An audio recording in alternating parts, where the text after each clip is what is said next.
Tansei, I'm Krisanachkate. Welcome to APTN National News. Thank you for joining us.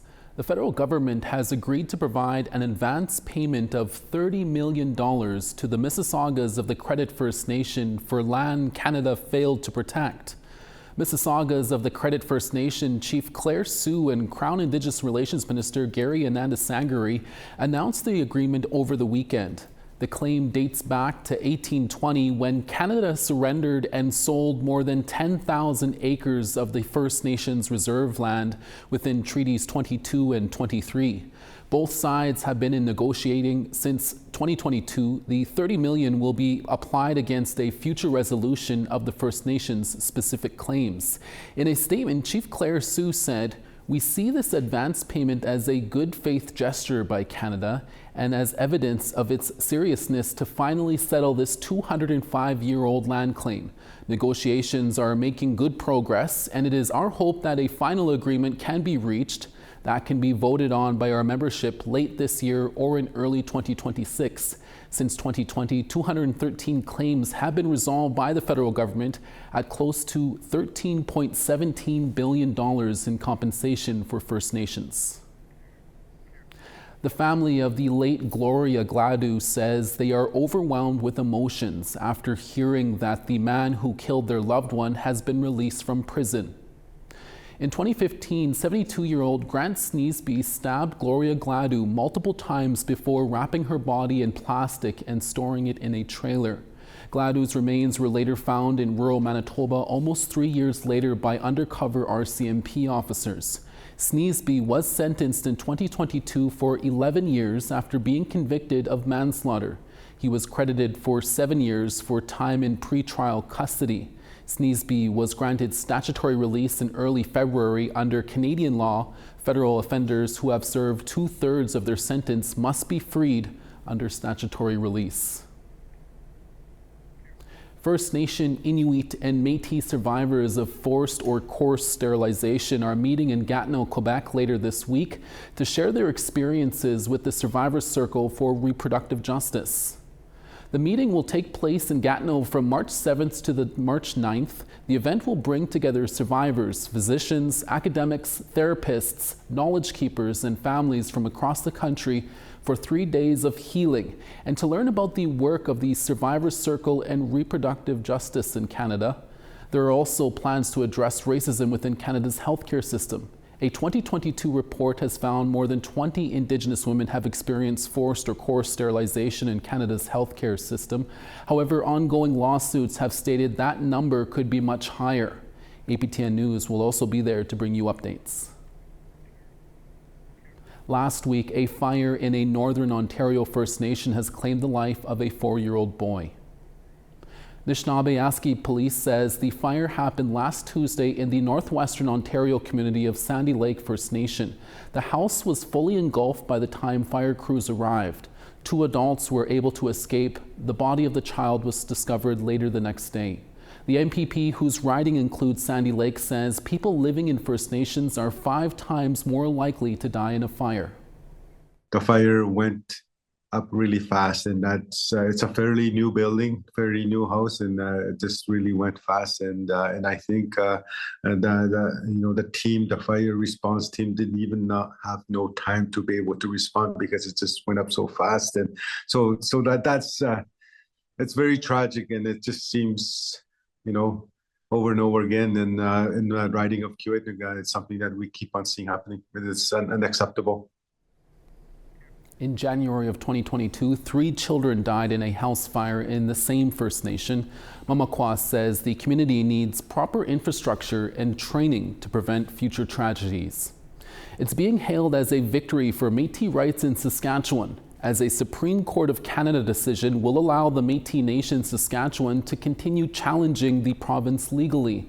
The legal battle is over the failure to consult the Métis over the issuing of the uranium permits in that province. APTN video journalist Rachel May has more on how this decision will impact their ongoing court case.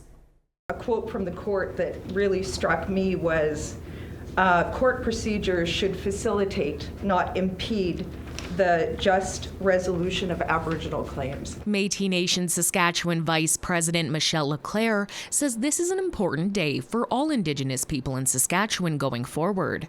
In a unanimous decision, the Supreme Court of Canada dismissed Saskatchewan's appeal that they failed to consult the MNS on 3 uranium exploration permits, where it had asserted Aboriginal title and rights. Friday morning, the court said the MNS was within their right to sue the province over this issue. The decision allows MNS to proceed with legal action begun in 2020 against the province over those permits.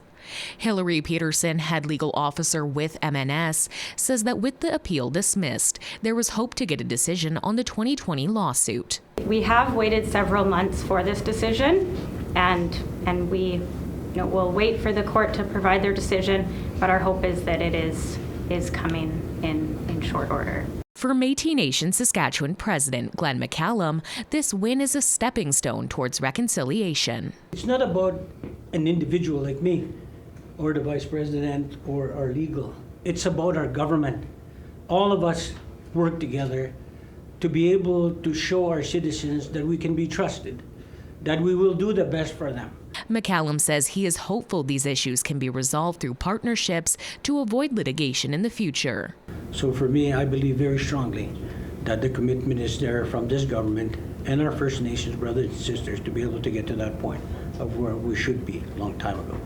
Rachel May, APTN National News, Saskatoon. First Nations across Saskatchewan are looking to get into business. From the Cowessess First Nation partnership in a solar farm to Whitecap Dakota's Dunes new spa resort. And as CTV's Mick Fable tells us, Little Black Bear First Nation is adding to their gas station in Fort Capel with charging for EV vehicles.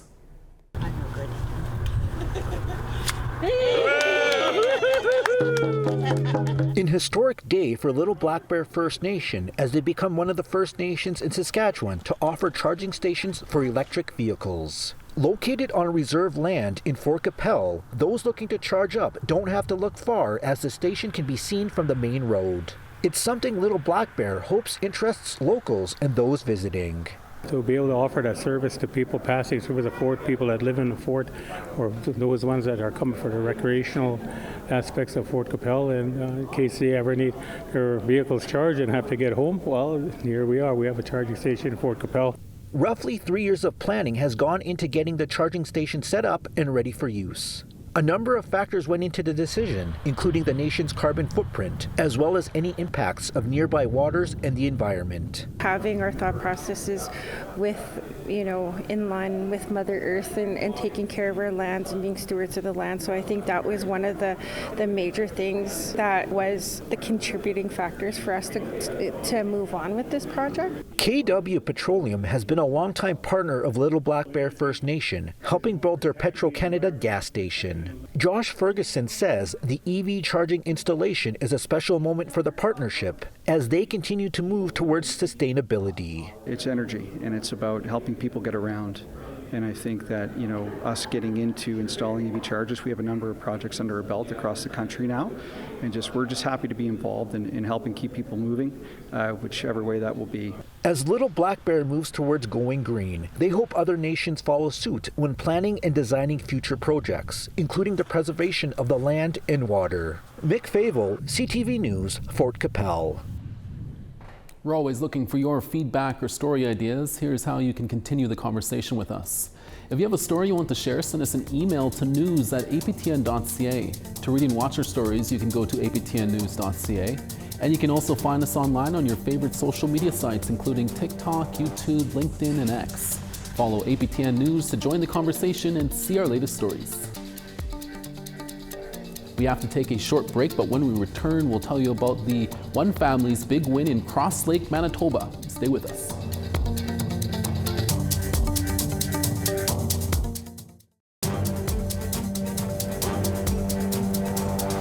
Welcome back. The Driftpile Cree Nation in Alberta signed a service delivery agreement last Thursday with the federal government. Indigenous Services Canada will provide $16.4 million per year for the next 4 years and additional funding for infrastructure to support the Family Services Program. This will enable the nation to provide their own child and family services instead of the province of Alberta. Chief Labukan told APTN that it was a historic day. We have always wanted to provide services and supports to our children and families, no matter where they are. This is a huge milestone for our nation. We have been careful to get this right, and the transition will take about a 12-month period. We are excited to take on this work, and it is all about our children. They are the foundation of our nation and our future. And it was a big celebration out on the ice as people from across Canada gathered in Cross Lake, Manitoba to compete in Loretta's Ice Fishing Derby with $100,000 up for grabs.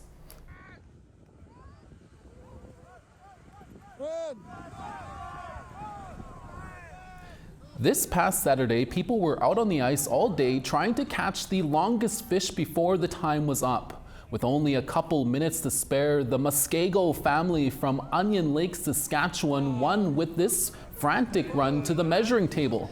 The winning fish was 100 centimeters long, and the family took home the big $100,000 prize. There were 500 participants in this year's fishing derby, and some as far as Nova Scotia came to compete. The Derby has been an annual event since 2006, first started by Loretta Ross and her late sister Darlene Ross.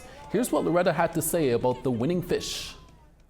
It was 4:59 and 30 seconds he got there, but it would have been still a winner because he pulled it out at 10 to 5. It was really exciting for him. I was really excited for him, you know. Congrats to all the winners. We now want to tell you about our results of last week's web poll questions. Last week we asked, are you interested in learning the traditional language of your community? 68% voted yes, while 21% had voted no, and 11% said they already know their traditional language. Next we asked, do you think the Prime Minister's handling of Jody Wilson-Raybould and his handling of the SNC Lavalin case has had an impact on Indigenous representation in federal politics? 49% voted yes, 22% said no, and 29% were unsure. And lastly, we asked, do you think the federal government is doing enough to ensure food subsidies benefit northern residents? 15% thought enough was being done, but at 78% they thought there wasn't enough being done, and 7% were not sure. Thank you all who all took the time to vote. Please check out aptnnews.ca for our latest questions. We have to take a short break. We have more stories when we come back. Stay with us.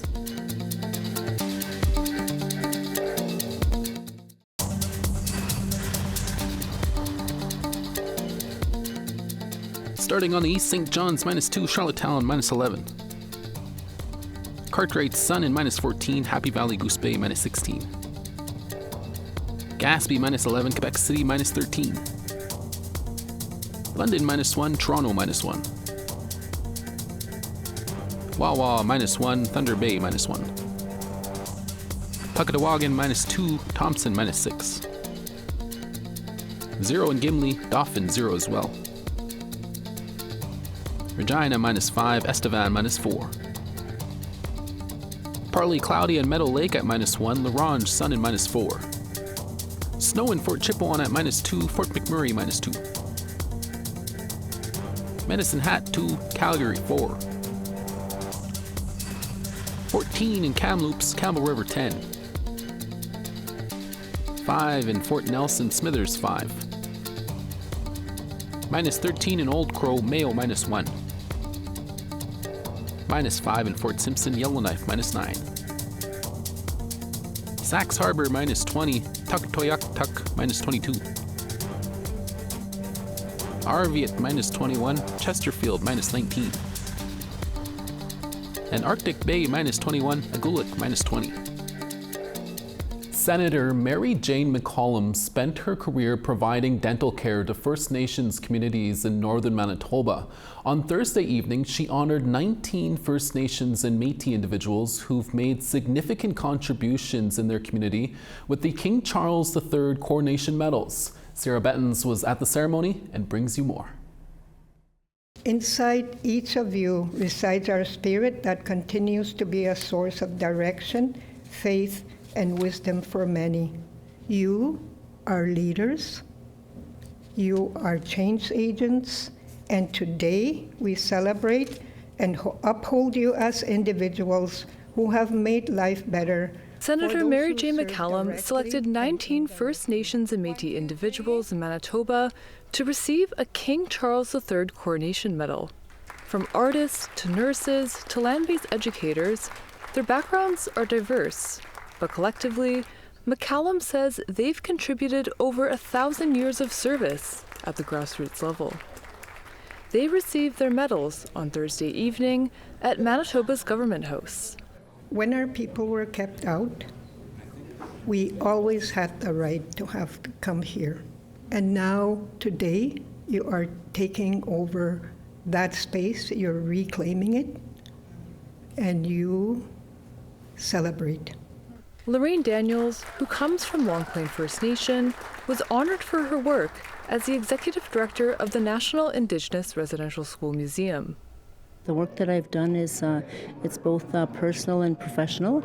I'm a survivor, and that really touches my heart that I'm working in a former residential school and would just turn into a museum. So it was from a place of hurting to now to a place of healing. Another awardee was Red River Métis community leader Lucille Bruce, who has spent 3 decades establishing initiatives for Indigenous women, children, and seniors in Winnipeg. When I first started that work in the early 90s, there was such few culturally relevant programs and services in Winnipeg for Indigenous women and children. So I had the opportunity and the honor to establish amazing programs that provided supports in culturally relevant ways to a lot of Indigenous women and children in Winnipeg. For Damon Johnson, the president and CEO of the Aboriginal Council of Winnipeg, giving back gives him purpose. If I engage with younger people, I try to encourage them and think about, like, okay, so you've gone out, you've got a decent education, you got some kind of credentials. Think about how you might give back to your community. Doris Bear rose from receptionist to health director of the Peguis First Nation. In that time, she witnessed how community leadership transformed the healthcare system. We know our needs and wants, so we don't allow, like the federal government, Health Canada, or FINIB, like if you want to say, to tell us what to do. We know what we want. We know our own community needs.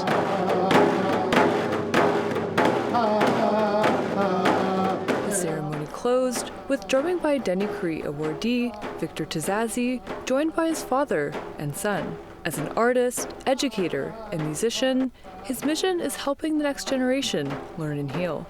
My teaching is to break that cycle and, that there's a better life and to do that is through our culture, through our getting back into our roots. Like I'm saying, I'm Dene. Now I know that I am Dene. I'm where there's no surface and then the earth. I'm a spiritual being becoming an earth being. 30,000 Canadians will receive King Charles III Coronation Medals, which are distributed by government officials and organizations to recognize outstanding individuals. Sierra Bettens, APTN National News, Winnipeg. Congratulations to all the recipients. As the saying goes, children are our future, and their education is an important factor in their later success. A school division of northern and rural students in Manitoba says investing in a science fair in order to inspire their students is a no-brainer. Sav Jonzo went to see if the event paid off. Manitoba's Frontier School Division says investing in their students is their top priority. We've always taken the perspective within our division that money is second and opportunity is first. So we want to ensure that we provide a really rigid and robust opportunity for our kids to learn. Tasked with teaching students located throughout 75% of the province's landmass, Chief Superintendent Tyson McGilvery believes a division-wide science fair in Winnipeg is a great way for students to learn and grow their potential. It provides them an opportunity to have an experience, engage at a very high level, meeting students from across the division, building that confidence and building their ability to say that I can do this. I'm not out of my wheelhouse. I am there with every other student across this province. The 11th annual Frontier School Division Science Fair has turned out to be their largest, with 110 grades 4 to 12 students competing for awards and prizes. But the feelings of confidence are priceless. I'm really thankful that I'm here and that I did all my hard work to get this poster up and have the strength to say all this stuff out to front of people that I'd never met before. Craig Hardesty and his project partner Raquel Bjork wanted to warn people about the effects of vaping. They found 55% of students in their high school vape. Grade 12 student Raquel hopes to become a nurse when she graduates.